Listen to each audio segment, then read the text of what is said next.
podcast excellence since 2005. This is the King of Podcasts radio network, KingOfPodcasts.com. I need an extra set of hands because the wrestling mailbag is kind of heavy.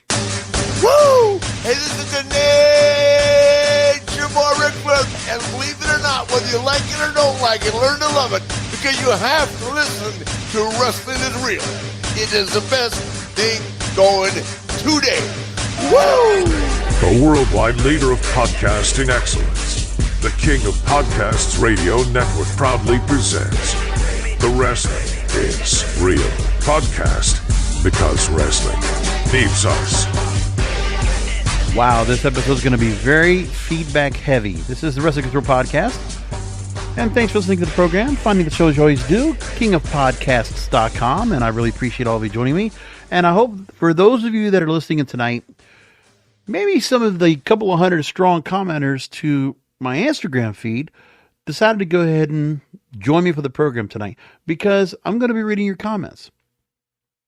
If you happen to see my Instagram reel at King of Podcasts, where I talked about the booking for Royal Rumble leading into WrestleMania and my comparisons to Triple H versus Vince McMahon's booking strategy, I'm going to play the comments that I made first, because that does the context as to why people were so at me this week.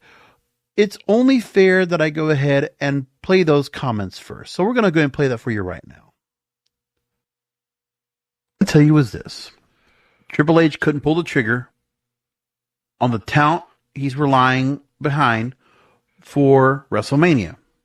And Triple H, there's no question in my mind right now, he cannot book any better than Vince McMahon did.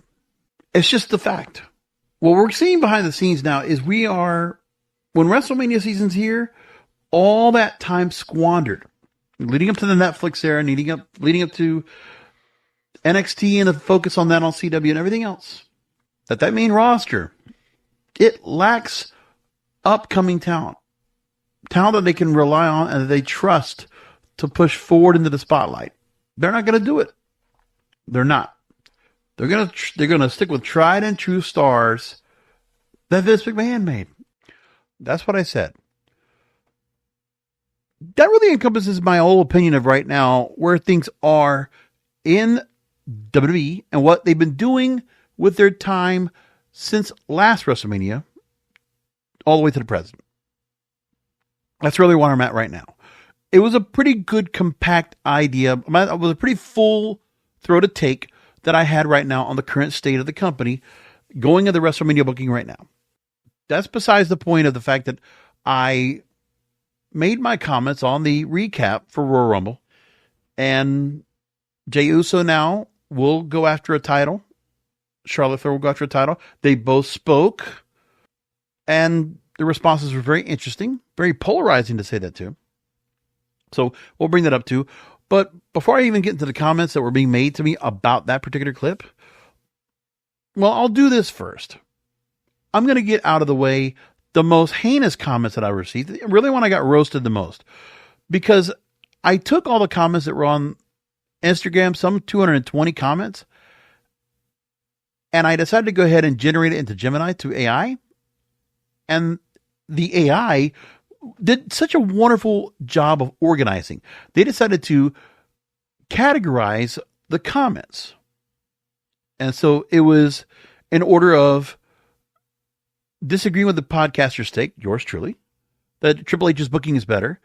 It was also by neutral and mixed opinions, and then negative, dismissive, or sarcastic comments. So without giving names of the negative, dismissive, or sarcastic comments, I will read these out now. This is the worst that I got of the trolling that came out from the juvenile, delusional, toxic wrestling fandom. And I'm sure other podcasters get this pretty regularly because their commentary is normally kind of made to be clickbaity. And so that's the idea of trying to go ahead and stir up the pot. Mine just happened organically. I put out comments like that all the time on this program. But for whatever reason, this time, that reel hit a nerve. So some of the comments I got include, I've never heard an opinion as far-fetched as this guy's opinion. AEW really out here trolling disguised as WWE fans. Okay. If you've heard my program long enough, I've always called myself a fence sitter. And when it comes to WWE, it was never my first choice as my first favorite wrestling promotion. Everybody knows I go farther back, okay? But that's neither here nor there. So I've already made my point. I'm not trying to go and say, listen, I respect WWE as a brand, as the biggest there is, because everybody else follows them. So I understand that part. That's fine. Next, the confidence it takes to spew things and followed by, it's a fact. Yeah, I did. For me, it's a fact. For you, it should be a fact. Just because there might be a generation gap, an age gap of where you feel like I'm talking about, that's fine. Another person says, you don't know wrestling, stop talking. Well, you're kind of late on that. This is what, episode 907? And again, 12 and a half years doing this now. I'm not stopping. I will continue to talk. WrestleMania 40 is better than anything Vince put out. But how much of the framework of the bloodline and the setup for that came because of a storyline that was fostered going back to when the bloodline first started in 2020?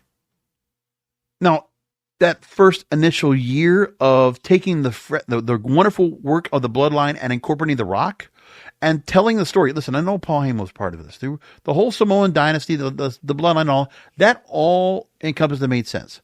And that was what made that storyline so cohesive. And the use of Sami Zayn was very effective. Very effective for what they were doing. Okay, and then everyone else that was around it. Whether it was Cody, whether it was Randy Orton, Kevin Owens, there was a lot there that they were doing that was very effective of that bloodline.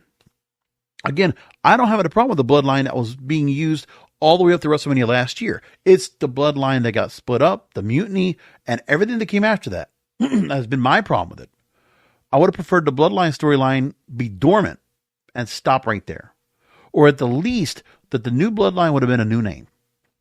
I would have preferred that. I would have preferred not to go to the direction they had to go to get the Survivor Series, where they had the group together, and the bloodline had to get back together to beat the old blood or the new bloodline. I didn't like it. I never liked the storyline. That's okay. It's not my thing, but there's certain things I also liked out of it. Like I didn't care for the Tongan brothers. Solo Sikoa, I didn't like his role here because he didn't have a wise man. When he took out Paul Heyman as a wise man, I think that's really when everything kind of like went downhill for that group. Because Solo, speaking for them, they were kind of coming off, even with the promos they were doing backstage, they were doing like the family setup. It looked like the D'Angelo family being reset up. It was like another, just take the D'Angelo family template and put it here. And I didn't like it. Even Legado del Fantasma, almost the same kind of feel too. Don't like that either. Now, Jacob Fatu, I will continue to say, is the standout in that group and has been booked very well. And there's just certain people that they're so magnanimous. There's just so much about them that when you see them on screen, you can't bring them down and water them down. They're just too charismatic, too much. Penta is the same thing. Penta and Jacob Fatu give me that kind of a feel, but they've always given me that kind of a feel because I've seen them in other organizations. When I saw Jacob Fatu in MLW Contra Unit, fantastic. Fantastic. When I saw Penta and Lucha Underground and AAA and TNA and Impact Wrestling, loved it. And AEW, fantastic. And even I will say the AEW run, him and the Lucha Brothers, I wasn't necessarily all about it. It was fine. I think the Lucha Brothers were worked and they got to do quite a few matches and had feuds and all, which is fine. But for me, I always kind of preferred seeing Penta standalone and doing his thing. It was always my deal with that. I always kind of felt like that, more preferred. Now, next, Jey Uso needed it and deserves it. Guy just wants to see the same guys win every year. No. Now, when it comes to Jey Uso, I'll say this. I want Jey Uso to be in this main event picture. He's in the right place right now at WrestleMania. I'm going to say that. My problem is the way they got him there. The direction they took him, that he goes after the IC title, loses it, or gets it, and then he gets a short reign, and then he gets buried away in the bloodline stuff, and then he takes a match with Gunther Saturday Night's Main Event, a throwaway, and he loses. In not a long match. And now we're getting a rematch with him. Okay, so we're here at this point. The build up to him here in this main event spot to be World Heavyweight Champion, I don't like it. They haven't done it. It's been so disconnected with him right now. That doesn't take anything away. Again, Vince would do the same thing. He could screw that up too. And then they put him in the WrestleMania spot. Okay, you won the Royal Rumble. So it's an all of a sudden. I get that. I would have preferred to see Jey Uso on an upswing, not just for the entrance, not just for the adulation he gets, but because his record, he was on a push. Was he on a push before he got this Royal Rumble win? I don't think he was. He lost to Gunther in the last big match he was in. He might have had some other wins, but when he lost to Gunther in that match, that was a problem. And that's the part I just really don't like. And that's what my problem was with it. It's nothing about Jey Uso not being there. He absolutely should be there. So I'll take the win over Gunther. Now let's try to get this booked right. Let's get Jey Uso at a point where he looks like he's going to beat Gunther, and he does. Because I'm more than happy to see Gunther drop the belt now to Jey Uso. I'm in that opinion. Now, I'm going to play one opinion. And by the way, two other people have also said this here. One other person said, terrible take. And another one says, I thought this was somebody special, not a pod with 300 followers, LMAO. Okay. Instagram, I don't have that many people there. I got, 2,400 or so following me on X, and then I forget who's on Threads, and I forget how many people are on LinkedIn. I mean, look, it's fine. I'm not, one of these other big heavy hitter shows out here. I'm not JD from New York. I'm not Wrestling Soup. I'm not WrestleNomics. I'm not Sunday Night's Main Event. I'm not, Don, Tony, Kevin Castle. All right. I'm not those names. I never have been. Never claimed to be either. I used to kind of shit on the other wrestling podcasters that would kind of like have their comments, and I just felt like they were kind of out of touch. But that's okay. I stopped doing that years ago. I swore it off. But I never claimed to be one of the bigger podcasters. Hey, you know why? It's because this show is for me. Okay? And hopefully there's some fan base, which has been around with me since day one, that do enjoy what I say on here. And they've stuck around. Okay, the Ice Maid's 23s of the world, the Ghost Nobles, right? James Batten that wrote to me this week on YouTube and followed on the YouTube channel, and he actually made a comment about it. I'll take his comment as well. Because I also got the people that defended me, which was really cool. It's nice to know that I have some fans out there that will kind of hold along and talk to me, right? Now, James Batten, 95.4, made a quick comment here. Seriously, these immature fans don't know what you want. They claim to want unpredictability. Uso wins the Rumble, then they complain, why couldn't Cena, Punk, or Roman have won? Early in the night, Charlotte wins the Rumble, and they complain it is too predictable. Why couldn't Jordynne Grace, Julia, or Chelsea Green win? Wrestling is dying, but not just because of booking. It is dying because it's trying to pander to a schizophrenic fan base that don't know their own minds and therefore are virtually impossible to please. These marks can pat themselves on the back for what they see in the mirror is what is killing their favorite hobby. Right. There's quite a few things I can agree with right there with James.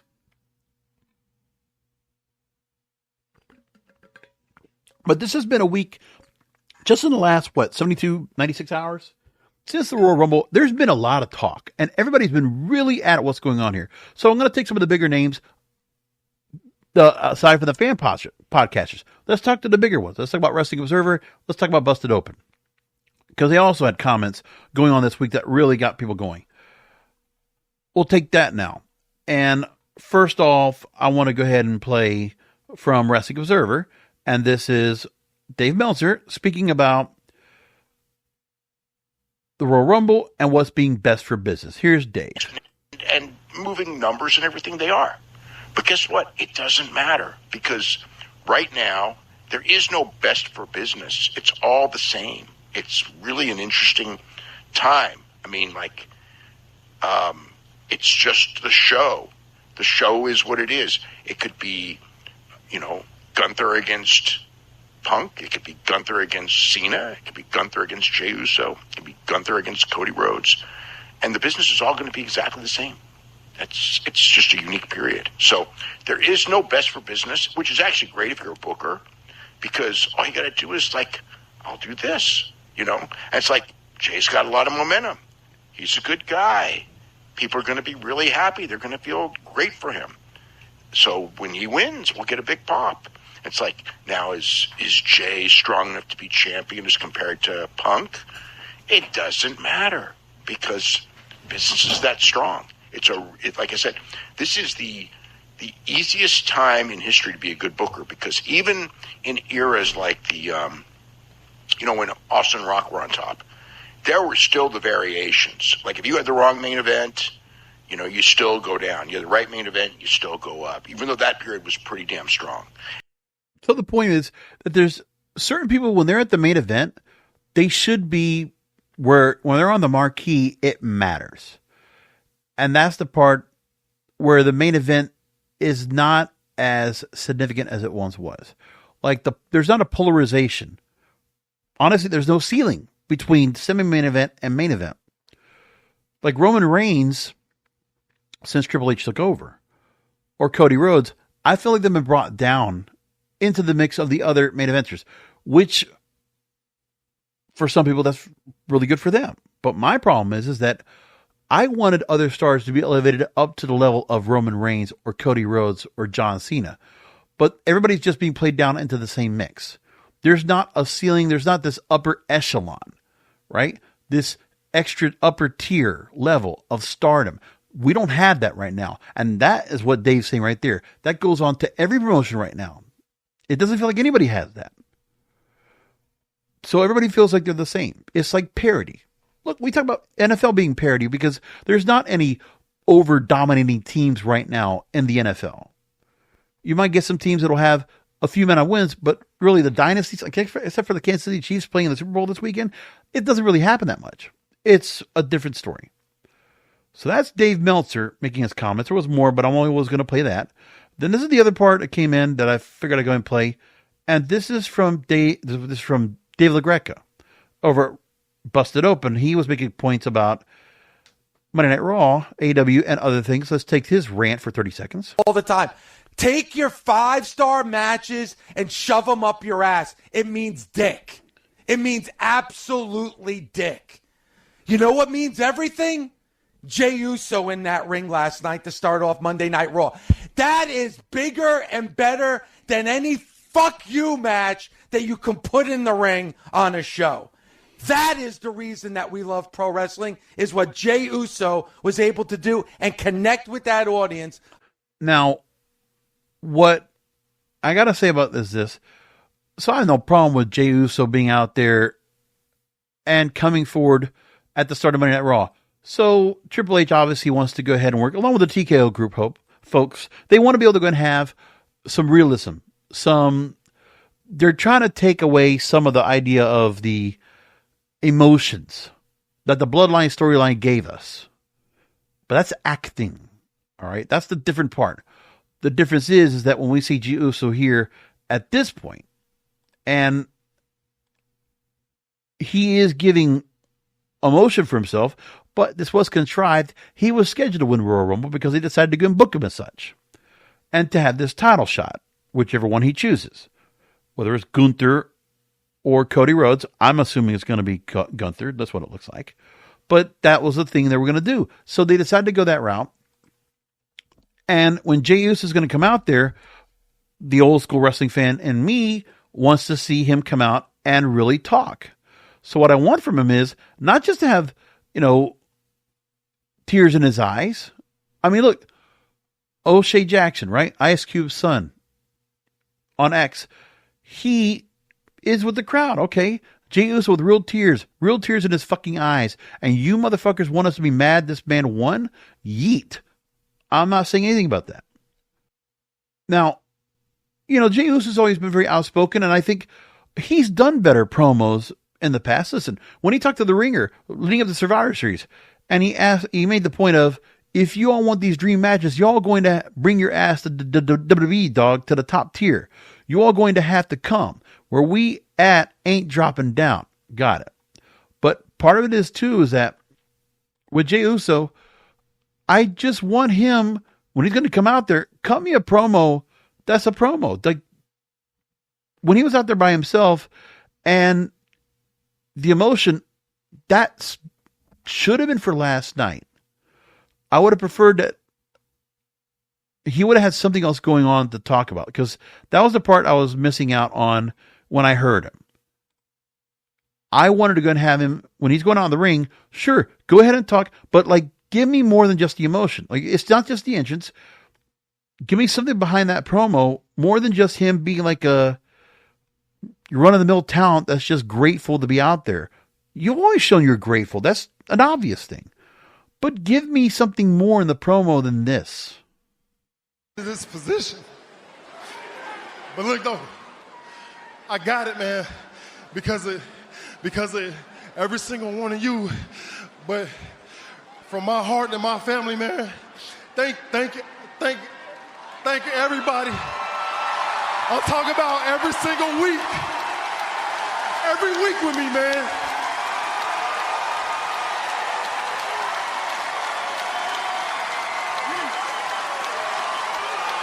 It doesn't make me feel like that it wasn't like he didn't deserve this, or he didn't feel like that he would never get to the spot. I never had that thought in my mind. I just thought they've always not pulled the trigger on him.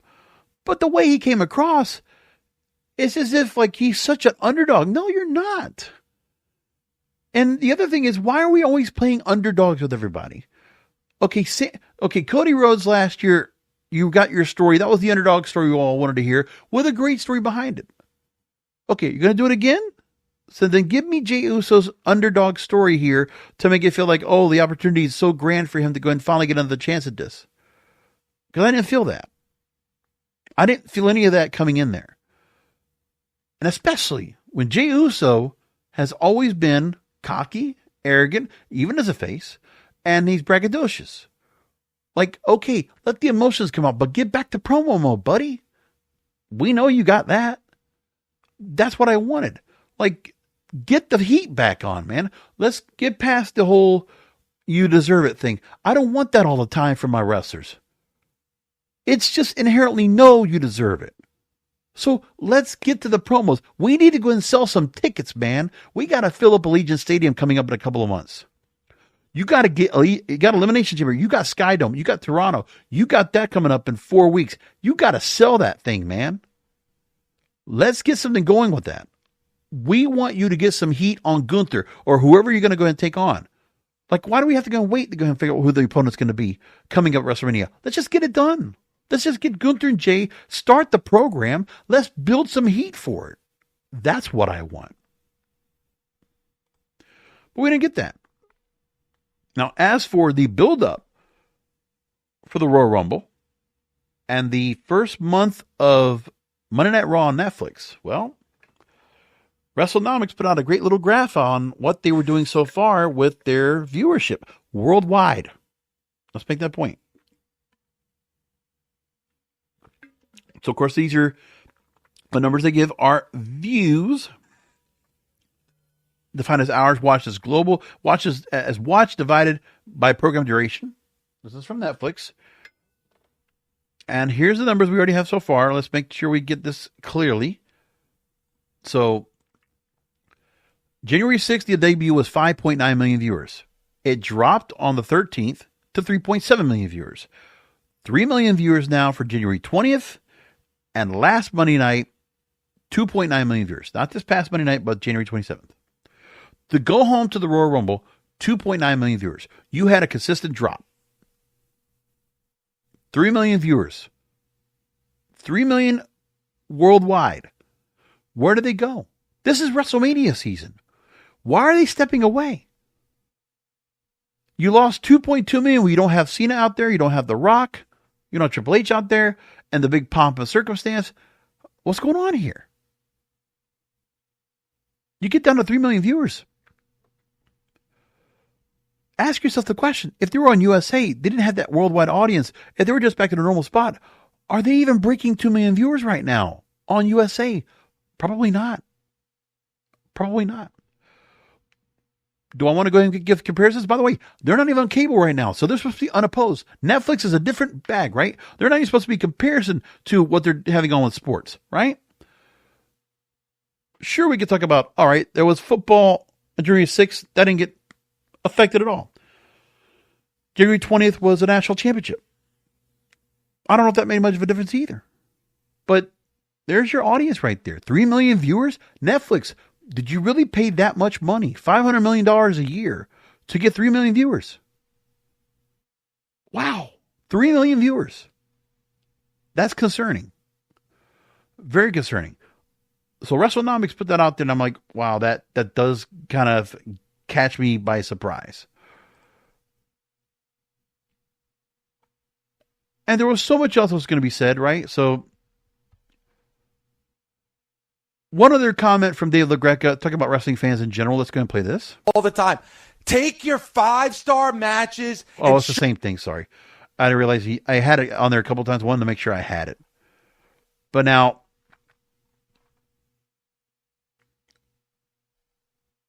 the Netflix weekly rankings had the Royal Rumble Go Home show at 2.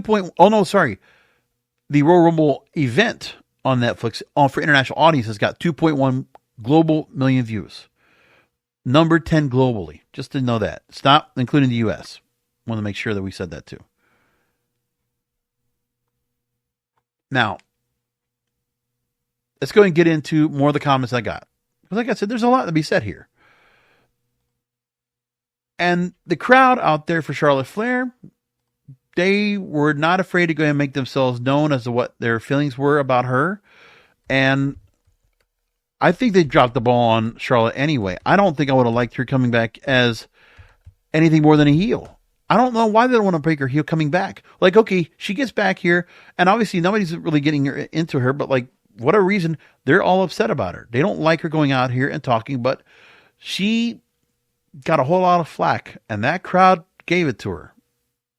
And here's what they said. Guys booing me, and I missed all of you guys that loved me. Last year sucked. Actually, up until last year, I really thought I was unbreakable, but no, last year broke me mentally and physically. And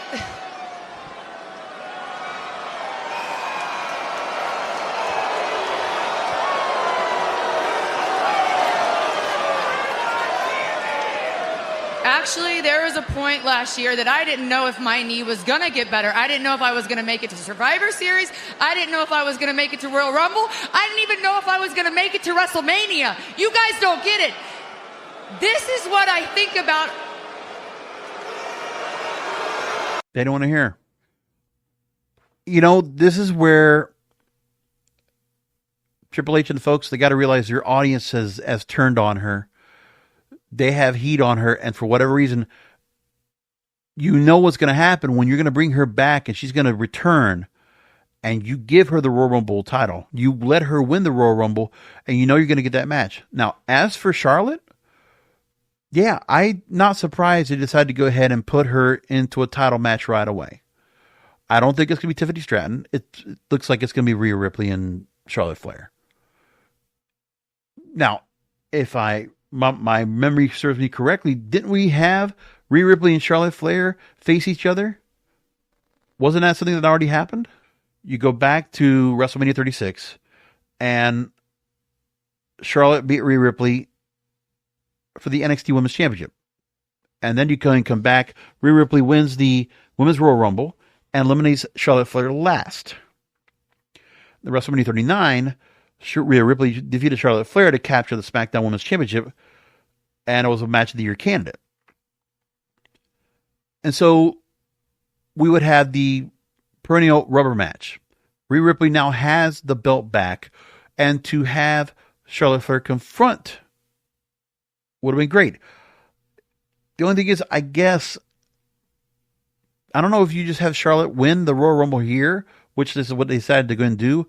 And this is the way they were going to go ahead and just like have her just go and come in, get the berth, and be able to go and take her, call her shot against Rhea Ripley because of what they've had with each other.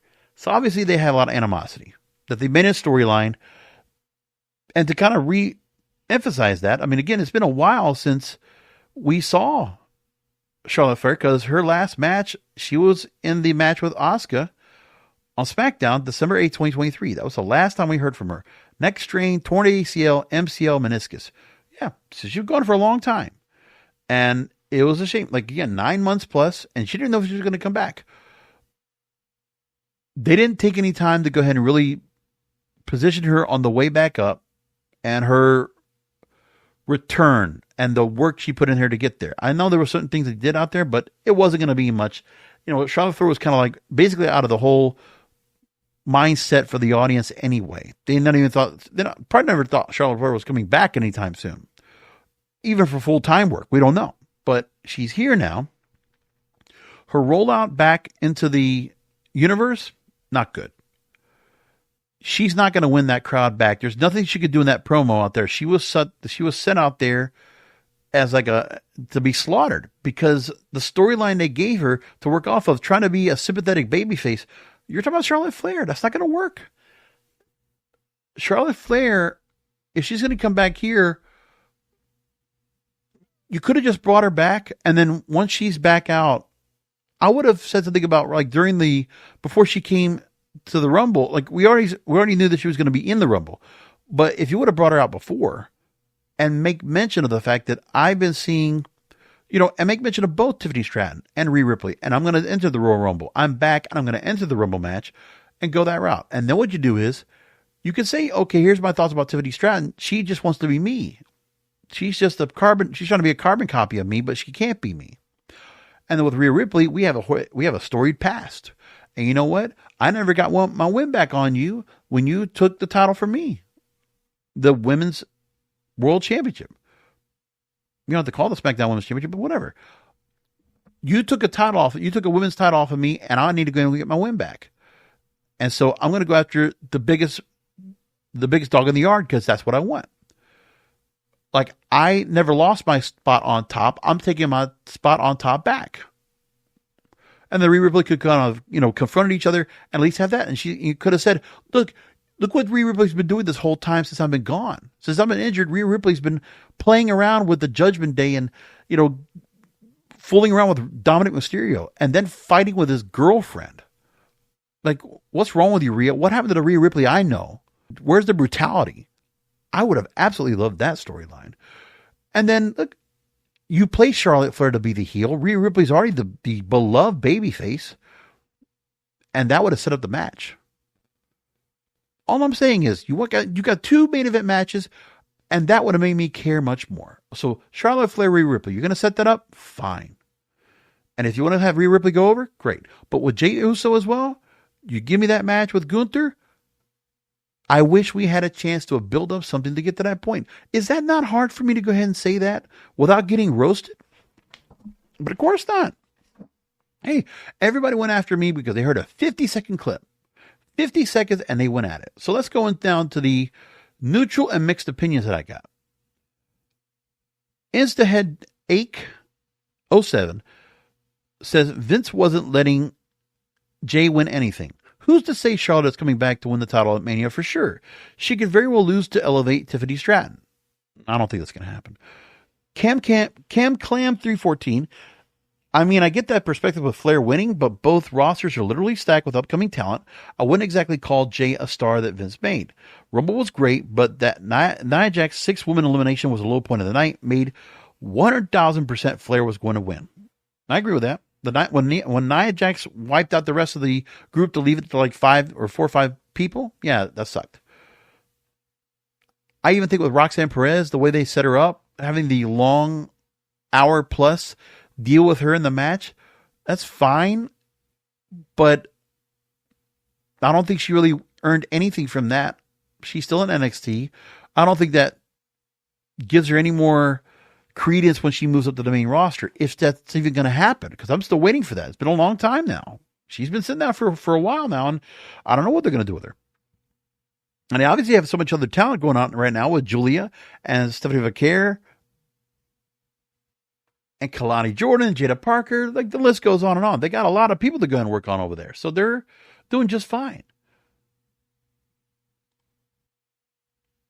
to me, main event Jey Uso, he was created out of the whole thing with being the right-hand man for Roman Reigns in the original bloodline.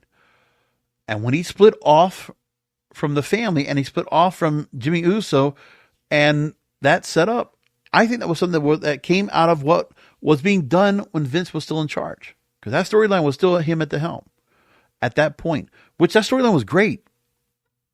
And that whole sibling rivalry, that whole family affair kind of deal, that was wonderful. It was really exhilarating. That whole storyline was really great. But we don't get to the Jey Uso we have right now. Listen, what Jey Uso's got now, thanks to the Triple H era, the Netflix era, he's got the intro now. They made that intro. That entrance is great for him. The yeet stuff, okay, great. It's organic. They set it up. And now he's got this whole thing where they got the crowd out there and, Lee Fitting and the whole ESPN kind of feel to it. Now he's got this great visual that he can put out there every week, which is wonderful. And everybody's all into it. I get that part. Organically generated by the European crowd watching the pay-per-view. What was it? Backlash last year? Pretty much that's kind of how it started. And everything just got reworked. And the group said, we're going to just take that idea. We're going to go and run with it. And there you go. The Singing Plumber writes, think about it. There is a storyline planned out. This is one of the first Royal Rumbles in a long time where you didn't know who would win. And the last two, everyone thought Cena would win. Just let the story play out. It will be awesome. Okay, glass half full here. They have a storyline planned out. I mean, they didn't have a whole lot of things being set up to lead up into it. The fact that, okay, Sami Zayn, Kevin Owens were kind of like talking to each other. We know that CM Punk and Seth Rollins and Drew McIntyre were all at each other, and Roman Reigns was put into the mix. Like, yeah, we have storylines that have come in, but there wasn't any idea as to like really solidifying, except for the fact that CM Punk was so adamant about saying he was going to win the Rumble and how they were going to set up for that. Ben Reyes Jr. writes, if Vince was still there, Punk wouldn't be back. He'd bring back Goldberg and have him win the Rumble. No, Goldberg would not win the Rumble. But yes, Punk would not have been back. Now, we could argue, would Punk ever be back if he went to AEW, and what would be the thought process? Because it wasn't Vince that had a problem with CM Punk. Not necessarily. It was CM Punk that had a problem with WWE and his treatment. We know about that for the Colt Cabana podcast. But it was Triple H that we all know that was really the person that did not like CM Punk. They had the animosity. Don't ever forget that. It was very publicly known that CM Punk and Triple H were at odds. Vince was supportive. And Vince said on the Stone Cold podcast that he would consider taking him back. But again, 10 years later, nobody was even thinking about that. Triple H took advantage of the opportunity of saying, you know what? The AEW thing is going by bad, and CM Punk, we can bring him in, and he's going to help us out. Like, it will be beneficial. It's best for business. He did a best for business decision for that. So far, I don't know if CM Punk has really panned out yet. That still remains to be seen. He's been here a year plus. I still don't think we've gotten the real benefit of him being out here. I never liked the Drew McIntyre feud. Like I said, it was good for about good 3 months, but then it got hurt, and then they tried to come back with the bracelet and all that. I never really cared about it. Now, the Seth Rollins CM Punk feud, I think we're going to get a payoff for that. That's obviously the match we're going to want to watch. They're going to set that up right, and we already know those guys have been set up. But again, but we were waiting for that for a long time. Okay. Now, I wonder how anybody feels about Kevin Owens and Sami Zayn now that we have Kevin Owens attacking Sami Zayn after the match that he had against CM Punk. And I'm like, all right, here we go. Are we going to get Sami Zayn, Kevin Owens for like the 25th time? Because remember, these guys fought each other endlessly in Ring of Honor. And now we're doing it again here. They've feuded with each other when Kevin Owens came to NXT. And they've done it, 4 times, I think, so far? 3 or 4 times? Like, they've had feuds. They've been at odds. They can never be, like, best friends all the time. It's always like, okay, they're back to fighting. They're not back to fighting. They're back to fighting. That's it. Now, does it make it better for Sami Zayn to finally have something to, like, work off of and, like, something to really work off that he'll work off well with? Yeah, sure. But you tell me, what are they going to do to go ahead and rehash this storyline and make it another match we want to go and watch and see that we haven't already seen before with those two? Make that make sense. Now, Travi Nikki 13. There's underscores in here. I'm not going to bother saying those. But the only Vince vision is Charlotte. That's it. Sitting here like John Cena wasn't part of the fucking plan either. So you're talking shit on Triple H. You're talking shit on John too. They both planned this. We don't know where John Cena is supposed to be going with this anyway. I don't know what the setup is. I didn't like the setup. I said this on the recap. I didn't necessarily like the setup for Jey Uso to go ahead and just push Cena off the ropes. But they did it. Now let's just go along with it. Fine. A couple other comments that were made here without names here. Another person wrote, Jay will beat Gunther on night 1, and Tiffy Tom will be put over with a win against Charlotte. With how much they're booing her, the pop for Tiffy will be insane.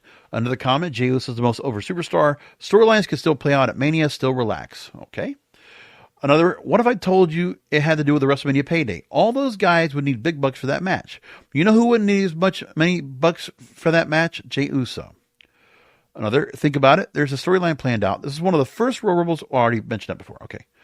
Another is, okay, we're not going to see a Cody heel turn for WrestleMania. We're not going to see babyface versus babyface, Jay versus Gunther.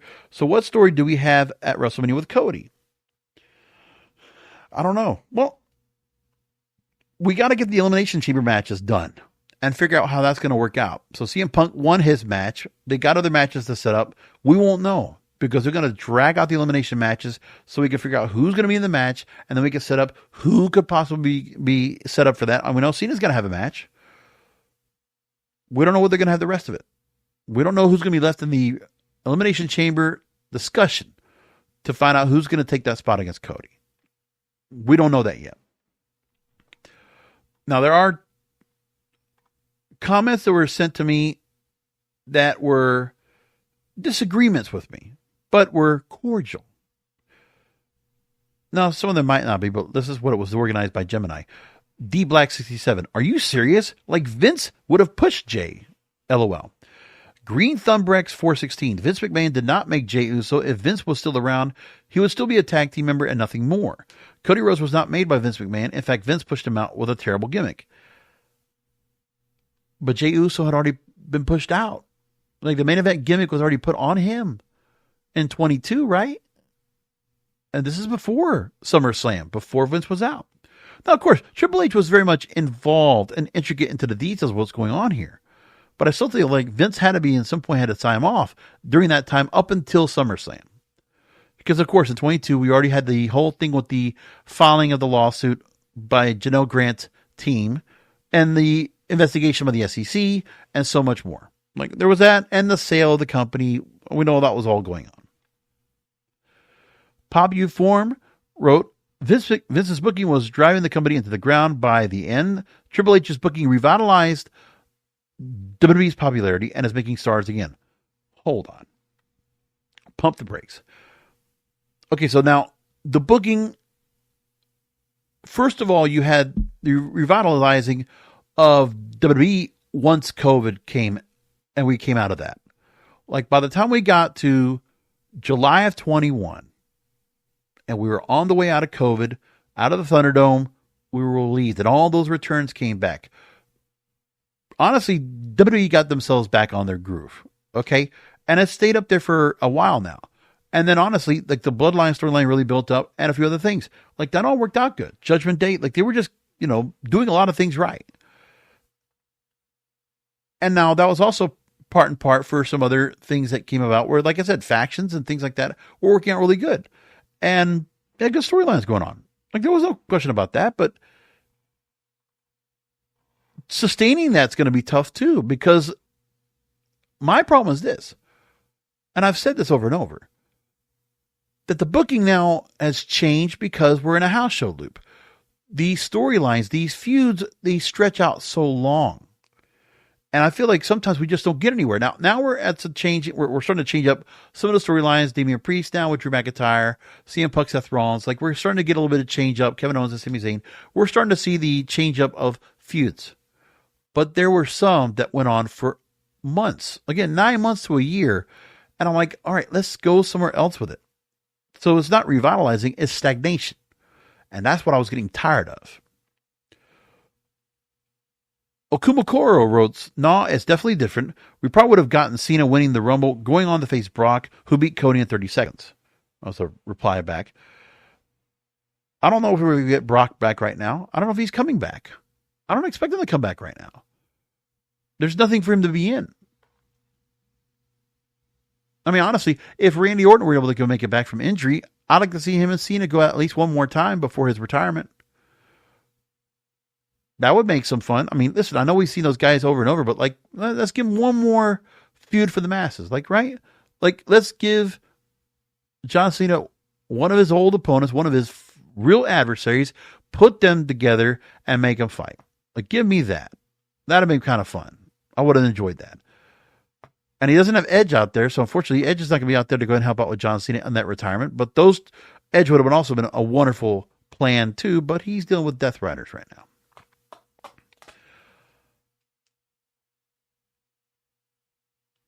Al J says, "LOL, go and watch AEW then.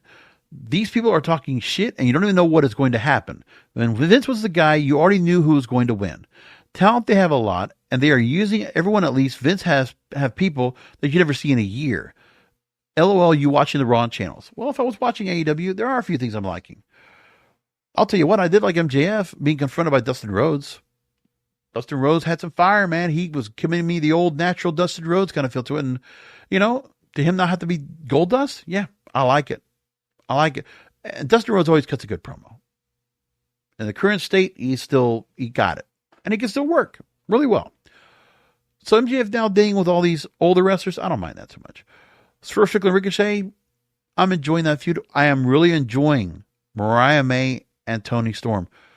Toni Storm coming out as Mariah May was magic. Like, wow, she looked great. And playing the role. This is again, the evolution of the timeless Toni Storm character. I love it. And that Mariah May could not confront the fact that Toni Storm was playing Mariah May down to the accent. I loved it. She had the cadence, she had everything. That was wonderful work. One of my favorite storylines right now so far. And arguably the best women's storyline right now in all of wrestling at this moment. I'm not afraid to say that.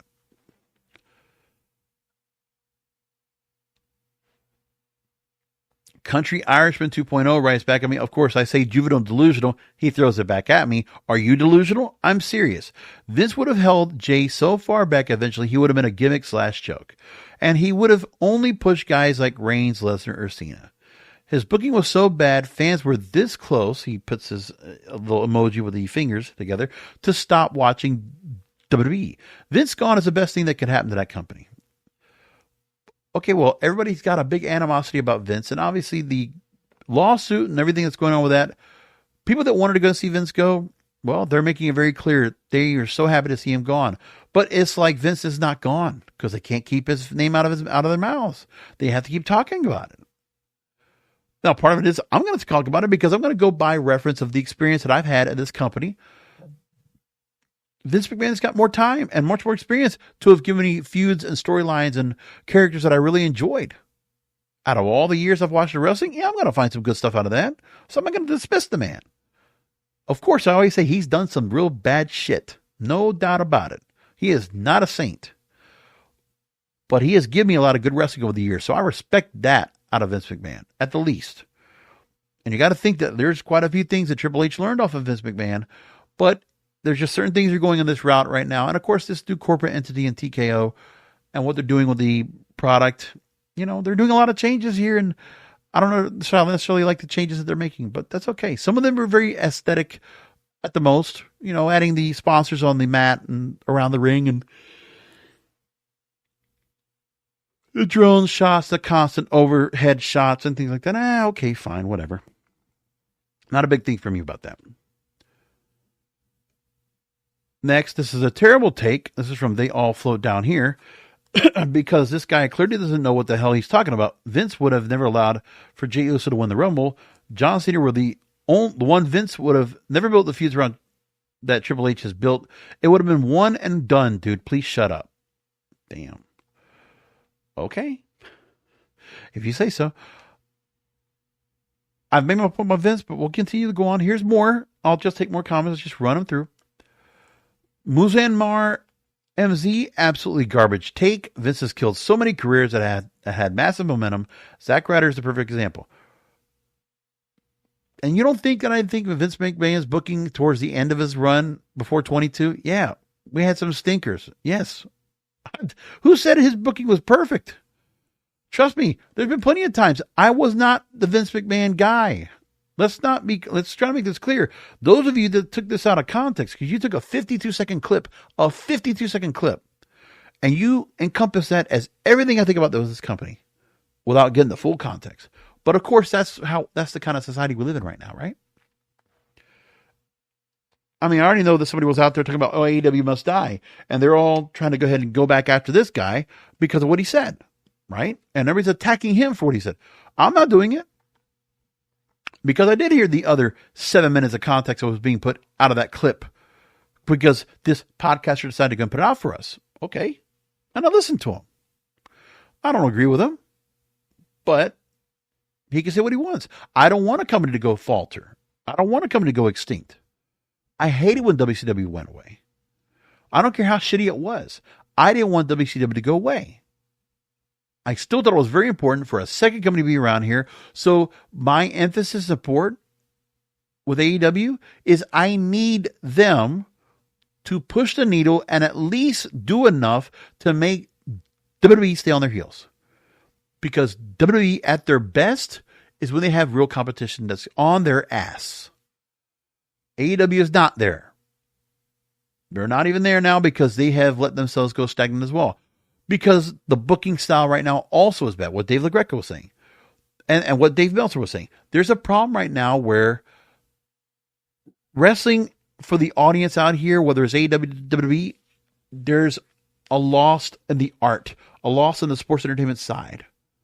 And we're missing some of that. And I think we do. I'm missing storylines. I'm missing some of the soap opera feel to it. I want that. I want it, and I want it to be something that's a little bit scripted, a little bit more contrived. Like, build it like a story. Because I don't just want matches. We see matches all the time that are good. Give me a storyline behind it. I want something to go along with the match to get me emotionally invested. I say it over and over, and some people take that, and they'll say that we're getting the emotional investment, and the match is doing what they're doing. No, they're not. I disagree with that too. But that's okay. And don't tell me to shut up and all this stuff. I'm not going to. Okay, I'm going to continue with this program, but tonight was a great night to go ahead and take these commenters and let the wrestling community go ahead and, go after me because they did. They all came out in droves to go and come after me. BQE95, worst take ever. Double O Freighter, Paul Levesque is a better booker than that weird old man. James Bryan. He already has done a significantly better job booking than Vince ever did. Dumb take. Well, these are people that are talking about this that are going to take 2 years of booking compared to what? 35, 40 years of booking for Vince McMahon? Let's take what? Late 70s up until current to 2022? There's a lot of great stories we've had in that time.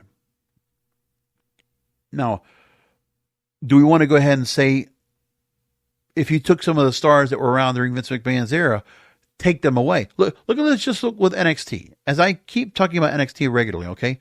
You got some great stars there, but where are the stars that are going to become eventually the replacements for Seth Rollins, CM Punk, Drew McIntyre, Gunther, Jey Uso, Usos in general, Roman Reigns, John Cena, Randy Orton, Kevin Owens, Sami Zayn? Who are the replacements?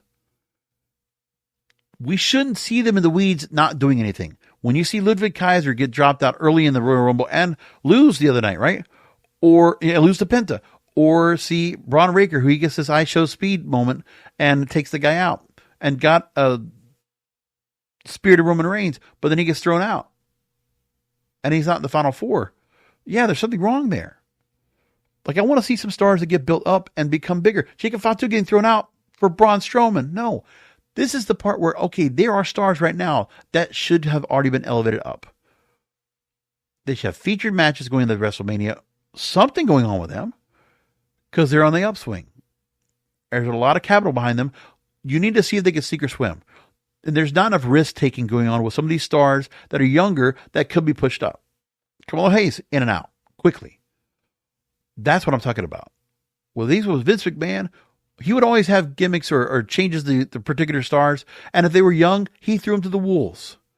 And if they failed, they failed.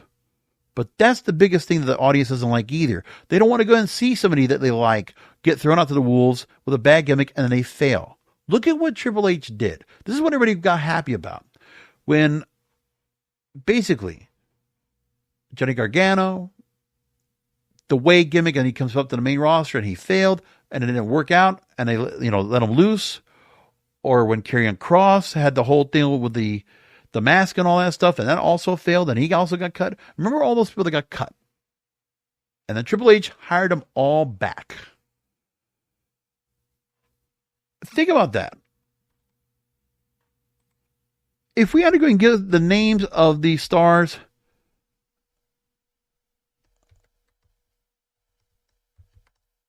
just the stars that Vince fired and Triple H hired back.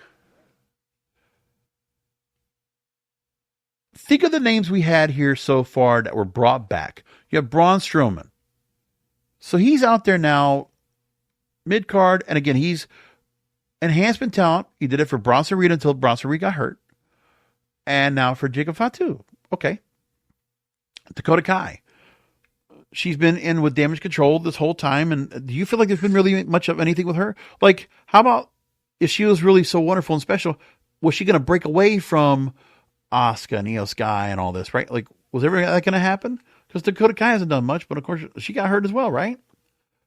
Johnny Gargano. He left and returned. The DIY thing, it's not much of a difference from him being what he was at NXT. And Karrion Kross and Scarlett. Now Karrion Kross is like this negotiator. Like he's the master manipulator here doing stuff to different people, and that's what he's doing. But the Final Testament didn't go anywhere. Dead on arrival. Dexter Lumis, remember him? Him in and out. He's not even there. So when he tried to go and rehabilitate stars, his track record, Triple H's track record is not great. For some of the NXT stars that were being built under Shawn Michaels going up to the main roster.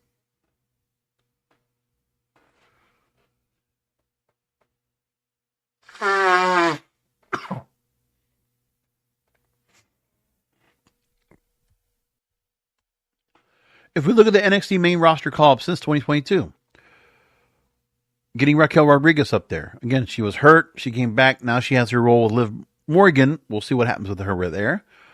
Gunther and Ludwig Kaiser. Obviously, Gunther's been the real star out of that whole mix. But Ludwig Kaiser, to his credit, you were doing things with him in separate action, right? When it came to Sheamus and what he was doing. But where are we with him now ever since? Solo Sikoa, obviously him with the Usos made a big difference. But Solo Sikoa, they did a great job with him. But the new bloodline thing and how they set him up, I never liked. I think they dropped the ball on him. Legado del Fantasma, bringing that whole crew up. What has happened with them? Is there anything going on right now? Io Sky, she's been a champion. Okay. But that's all that's happened right there. And now, okay, she didn't even win the Elimination Chamber match, right? Her qualifier. So she's not even part of that mix right now. Tommaso Ciampa, who I said is with Johnny Gargano. And those are some of the areas that we have. But like I said, where are the bigger stars we have? Like, okay, Tiffany Stratton, she's being booked to the moon. So she's being booked right, and she's in a great place. Lyra Valkyria, you got her with the IC title. Like, okay. But it's like, I don't feel like there's much of an upside to her and what they've done with her ever since she got the win off of Becky Lynch. Carmelo Hayes, he's just lost in the mix. I don't feel like there's been much with him of anything right now. And that's just me.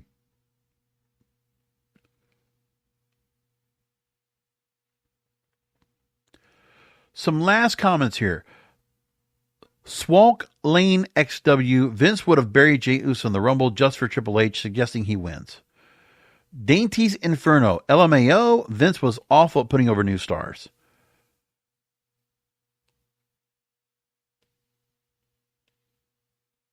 Jay Burgess writes, so Gunther is a guy that Vince wanted to push. Jey Uso is a guy Vince wanted to push.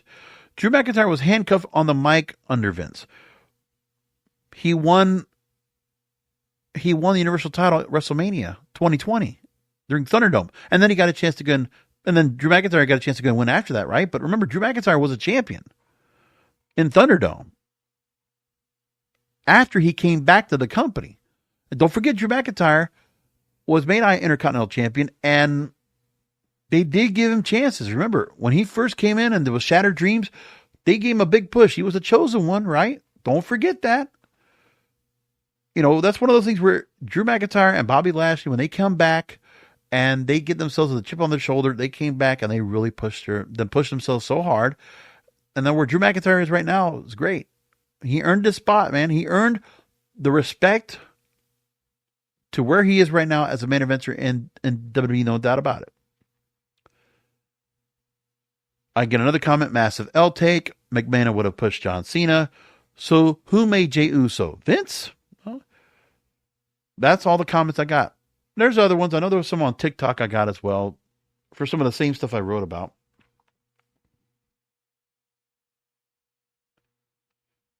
So what other comments I had on TikTok, I'll bring those up real quick.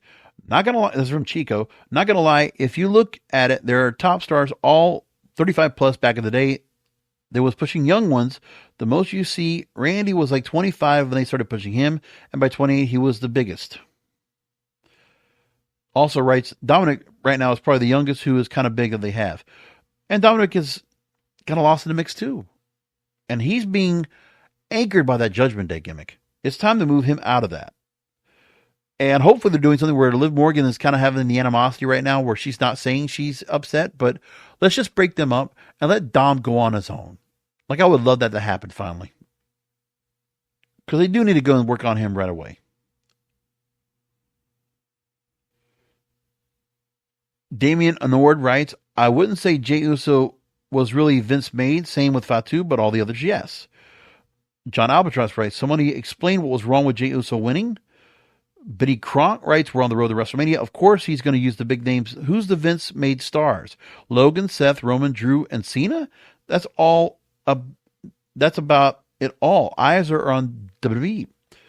And he also writes, he used mostly stars that he's built up. I don't get your point. You're rambling. And Stephen Connor Sims writes, if Vince was there, Goldberg would have won. Or Brock Lesnar, Nick writes. And finally, imagine getting mad for someone winning a scripted match. So the plethora of comments were aplenty this week. And you know what? Bring them on. Keep coming. You know what? It's totally fine. If everybody wants to go and continue to go ahead and bash old King of Podcasts here, you don't like my takes, I read comments. I'm unafraid to do that. Okay? So feel free to continue commenting. I will keep putting up clips. I will never stop talking. And I will have my take because that's the way I am. I'm very consistent. And I will hope that you will listen to me more often and not take me on my clips, but take my whole context. Like next week's Wrestling is Real podcast, because wrestling needs us.